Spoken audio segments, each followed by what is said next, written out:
Assalamualaikum warahmatullahi wabarakatuh. Perkenalkan, nama saya Adi Sulistyo dengan NIM 18333031. Kuliah di Universitas Jana Badra, jurusan Teknik Informatika. Dengan dosen pengampu Ibu Yumarlin, MZ, Skom, MPD, dan Mkom. Nah, kali ini saya akan mereview 3 jurnal, yaitu dengan 2 jurnal bahasa Indonesia dan 1 jurnal bahasa Inggris. Oke, kita langsung aja mereview jurnalnya. Oke, kali ini saya akan mereview jurnal Sistem Pakar Universitas Jana Badra Teknik Informatika 2021 dengan dosen pembimbing Ibu Yumarlin, MZ, Skom, MPD, dan Mkom. Oke, dengan saya namanya di sini. Oke. Kita lanjut aja, langsung masuk ke judul yang pertama. Judul yang pertama adalah sistem pendukung keputusan siswa berprestasi menggunakan sistem pakar untuk menentukan jurusan kuliah berdasarkan minat dan bakat siswa SMA dengan menggunakan metode format chaining dengan jurnal dari CSID Jurnal tahun 2018. Downloadnya ada di sini, volume, halaman atau nomor ISS-nya ada di bawah sini ya. Oke, kita lanjut saja penulisnya. Penulis itu adalah Evi Dwi Sri Mulyani pertama, 2 Cepiri Rahmat Hidayat, 3 Tami Cintia Ulfa. Reviewnya adalah saya sendiri, Adi Sulistyo dengan NIM 18330031. Tanggal review tanggal 3 bulan 10 2021 ya. Tujuan penelitian adalah untuk merancang sebuah aplikasi yang dapat membantu para siswa dalam melakukan layanan konsultasi pemilihan jurusan di perguruan tinggi. Subjek penelitian mengetahui minat dan bakat siswa pemilihan jurusan di perguruan tinggi. Data penilaian, kriteria, bobot data, dan data. Model penilaian, pengumpulan data, kriteria, dan bobot, kerangka pikir penelitian, perhitungan bobot, solusi, hasil, dan selesai. Langkah penelitian dilakukan di pengumpulan fakta-fakta seputar tes minat dan bakat untuk menentukan jurusan yang akan diambil. Desain pada tahap ini dilakukan pembuatan use case class diagram, desain perancangan data, desain perancangan antarmuka, dan desain perancangan prosedural sistem. Yang 3, implementasi. Pada tahap ini akan menerjemahkan hasil proses perancangan menjadi sebuah bentuk program komputer yang dimengerti oleh mesin komputer. Yang selanjutnya adalah pengujian. Setelah proses pengujian selesai, maka akan dilakukan proses pengujian terhadap program yang dihasilkan untuk meminimalisir kesalahan. Yang selanjutnya adalah pemeliharaan. Tahap akhir sudah perangkat lunak dibangun dengan melakukan pemeliharaan seperti penyesuaian atau melakukan perubahan sesuai dengan kondisi yang akan datang yang mungkin perlu dilakukan. Oke, lanjut saja. Hasil penelitiannya ini kurang jelas ya, soalnya kan kita dapat screenshotan juga. Nah, kita lanjut ke simpulannya ada. Dengan adanya sistem pakar untuk menentukan jurusan berdasarkan minat dan bakat, ini dapat membantu siswa dalam menentukan pilihan jurusan tanpa harus bertemu langsung dengan pakar.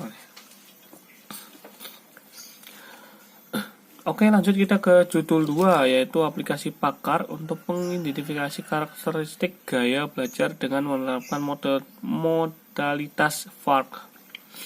Jurnal volume Voice of Informatics. Downloadnya dari sebelah sini. Untuk volume halamannya ada di sini ya. Tahun pembuatan 2018, penulis Evi Dewi Sri Mulyani, Yoga Handoko Agusti nomor 2, yang ketiga Irma Nuraini. Reviewer saya sendiri Adi Sulistyo 18330031. Tanggal dibuatnya ini segini. Tujuan penelitian untuk merancang sebuah aplikasi sistem pakar untuk mengetahui gaya belajar anak pada usia sekolah dasar dengan kecenderungan tipe gaya belajar visual. Subjek penelitian yaitu siswa SMA. Data kuesioner, kriteria, bobot data. Mode penelitian menggunakan deskriptif, merupakan penelitian yang bermaksud untuk membuat gambar deskriptif mengenai situasi-situasi atau kejadian-kejadian yang terjadi.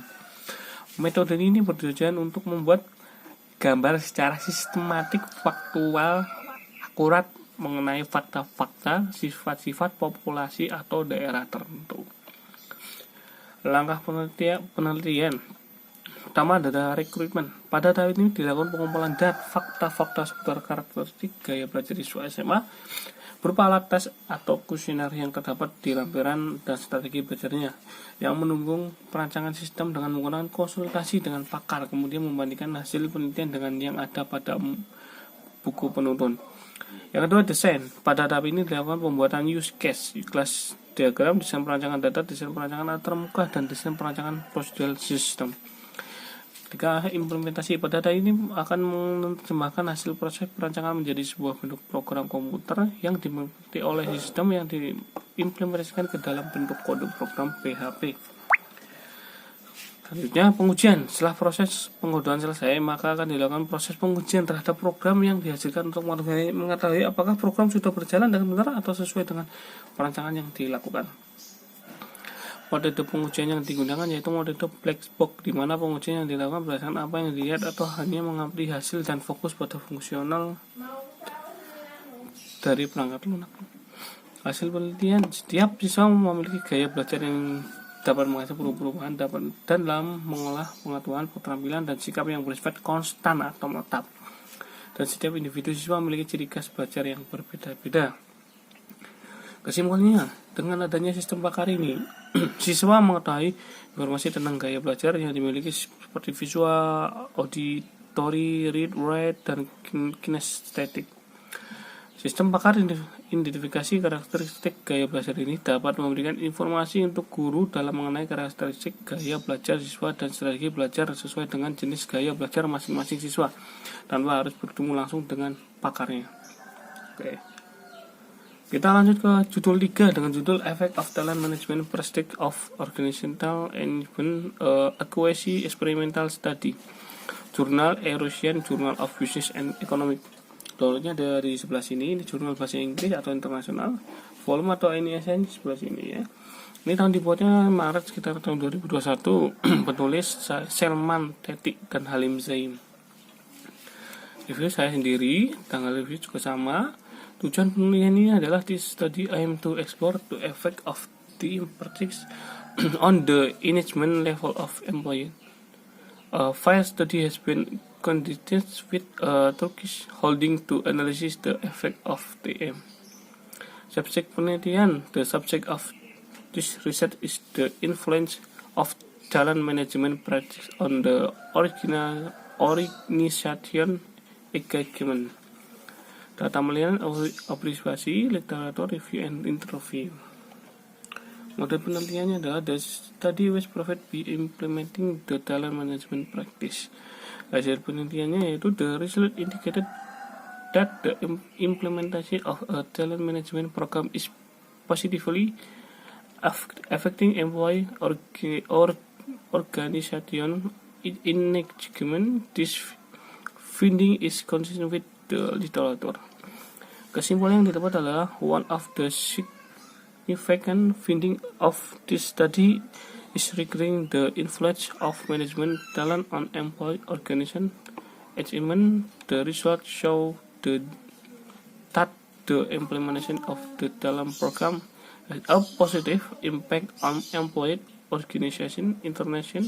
This finding in accordance with the literature. A number of important studies that relate talent management to employee organizational engagement, for example, Elias et al. Found that talent management is positively correlated with employee organizational engagement. Similar, Al-Junaibi 2015 claimed the talent management factors as talent development, recognition, and leadership support are positively correlate with employee organization interaction. Oke, sekian aja, terima kasih. Oke, itu tadi 3 jurnal yang saya review. Bila ada kata atau salah kata, saya mohon maaf. Terima kasih sudah menonton video ini. Jangan lupa subscribe dan like-nya. Sekian dari saya. Wassalamualaikum warahmatullahi wabarakatuh.